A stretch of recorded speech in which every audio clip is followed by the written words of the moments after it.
Guys 2012ರಿಂದ ಇವತ್ತಿಗೂ ಸಹ mysterious ಆಗಿ ಉಳಿದಿರ್ತಕ್ಕಂಥ ಒಂದು ಡೆತ್ ಕೇಸ್ ಅಂದರೆ ಧರ್ಮಸ್ಥಳದಲ್ಲಿ ನಡೆದಿರುವಂತಹ ಸೌಜನ್ಯ ಕೇಸ್ ಅಂತ ನಮ್ಗೆಲ್ರಿಗೂ ಗೊತ್ತು.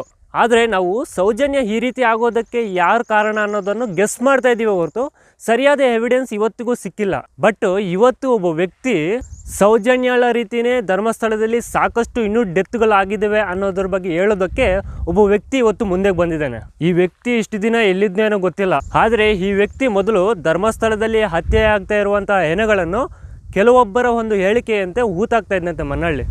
ಆದರೆ ಆ ವ್ಯಕ್ತಿ ಇವತ್ತು ಹೆಣಗಳನ್ನು ಯಾರು ಊತಾಕ್ಬಂತ ಹೇಳ್ತಾ ಇದ್ರು ಅಂಡ್ ಆ ಹತ್ಯೆಗಳನ್ನು ಯಾರು ಮಾಡ್ತಾ ಇದ್ರು ಅನ್ನೋದ್ರ ಬಗ್ಗೆ ಹೇಳೋದಕ್ಕೆ ಇವತ್ತು ಮುಂದೆ ಬಂದಿದ್ದಾನೆ. ಅಂಡ್ ಇವಾಗ ಇನ್ನು ಕೆಲವು ದಿನಗಳಲ್ಲಿ ಈ ಹತ್ಯೆಗಳನ್ನು ಯಾರು ಮಾಡ್ತಾ ಇದ್ರು, ಈ ಹತ್ಯೆಗಳನ್ನು ಮಾಡೋದಕ್ಕೆ ಕಾರಣ ಏನು ಅನ್ನೋದ್ರ ಬಗ್ಗೆ ಮಾಹಿತಿ ನಮಗೆ ಸಿಗ್ಬೋದು. ಅಂಡ್ ಇಷ್ಟು ದಿನ ಒಂದು ಮಿಸ್ಟೀರಿಯಸ್ ಆಗಿ ಉಳಿದಿರುವಂತಹ ಸೌಜನ್ಯಳಿಗೆ ನ್ಯಾಯ ಸಿಗ್ಬೋದು. ಫಸ್ಟ್ ಆಫ್ ಆಲ್ ನಾನು ಥ್ಯಾಂಕ್ಸ್ ಹೇಳುವಂಥದ್ದು ನಮ್ಮ ದೂತ ಸಮೀರ್ ಎಮ್ ಡಿ ಅಣ್ಣ ಅವ್ರಿಗೆ. ಸೊ ಅವರು ಸೌಜನ್ಯ ಕೇಸ್ನ ಬಗ್ಗೆ ಮಾಡಿರುವಂಥ ಒಂದು ವಿಡಿಯೋ ಇಡೀ ಕರ್ನಾಟಕವನ್ನೇ ಸಂಚಲನೆಗೆ ಉಂಟು ಮಾಡಿತು. ಸೊ ಅವರು ಸಾಕಷ್ಟು ಕಷ್ಟಪಟ್ಟಿದ್ದಾರೆ ಆ ವಿಡಿಯೋ ಮಾಡೋದಕ್ಕೆ, ಎವಿಡೆನ್ಸ್ನ ಕಲೆಕ್ಟ್ ಮಾಡೋದಕ್ಕೆ.